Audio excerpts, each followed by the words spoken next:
Western Syria burns under Israeli airstrikes, and in the aftermath of Assad's fall, Syrians hold their breath, hoping this is the dawn of a new chapter. But will it be? From the son of a ruthless dictator to one of the most controversial leaders of the modern era, Bashar al-Assad's reign tells a chilling story of power, resistance, and devastation. This is his rise, his fall, and the haunting legacy of Syria's struggle for freedom. Imagine inheriting a kingdom built on blood, where every move had to be a calculated step to maintain control. Bashar al-Assad's path to power was not destiny, it was tragedy. In 1994, his older brother Basil, the heir to their father's regime, died in a car crash.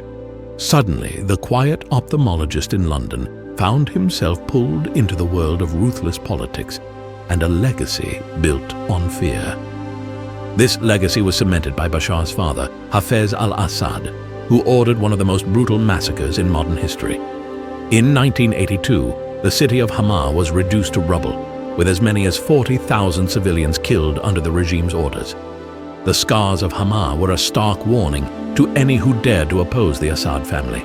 When Hafez al-Assad passed away in 2000, his son Bashar assumed power, sparking cautious hope for reform.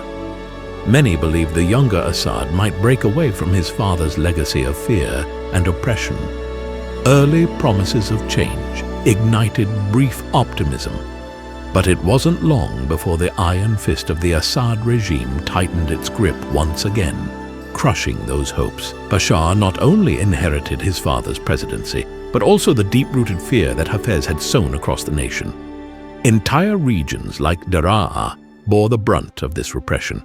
In 2011, a seemingly small act of defiance in Daraa, a group of children writing anti-government graffiti, unleashed a wave of brutality.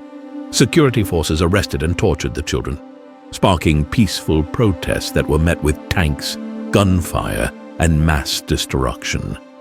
Families like Firas lost everything as their homes were bombed and their communities reduced to rubble.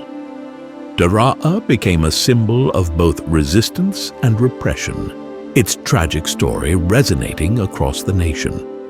The events in this small southern city ignited a nationwide uprising, plunging Syria into a devastating civil war and solidifying Bashar al-Assad's dark legacy. How does a ruler, once untouchable, become the center of global condemnation and war? Bashar al-Assad's rule was marked by relentless oppression.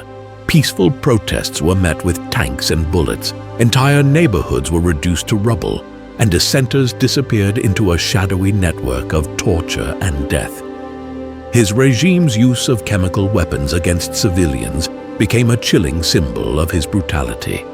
Despite international outcry, Assad clung to power with the backing of allies like Russia and Iran, who enabled his scorched earth tactics to crush opposition.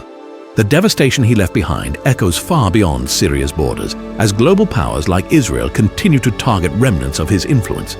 As the world grapples with the aftermath, one question remains: can Syria ever rebuild from the ruins of tyranny? When a dictator falls, does the nation rise? Or are new battles just beginning? By December 2024, the unthinkable became reality. Damascus fell.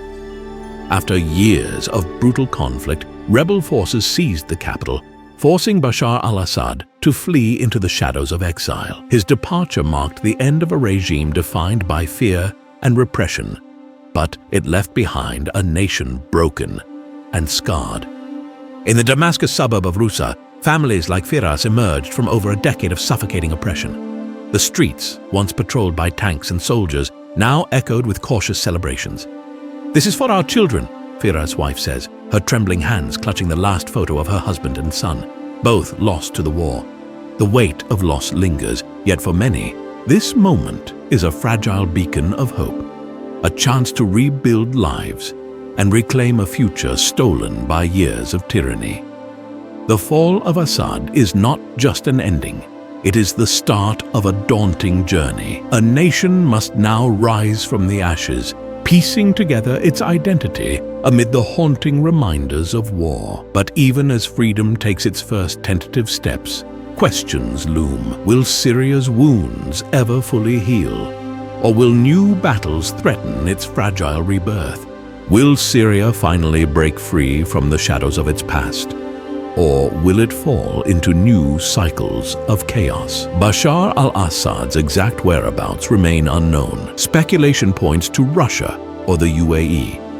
Meanwhile, Syrians face the monumental task of rebuilding a shattered nation and fostering new leadership. New rebel groups and opposition coalitions have promised an inclusive political process, but their ties to extremist groups raise concerns. As Senator Chris Murphy noted, there's no history of democracy in Syria. What lies ahead is uncharted territory. History doesn't forget, and for Bashar al-Assad, his legacy may be written by those who dared to stand against him. From the massacre at Hama to the devastation of the civil war, the Assad regime's legacy is one of fear and destruction. But in the ashes of his rule, a new Syria is struggling to emerge, one built on hope, resilience, and the dreams of a free generation.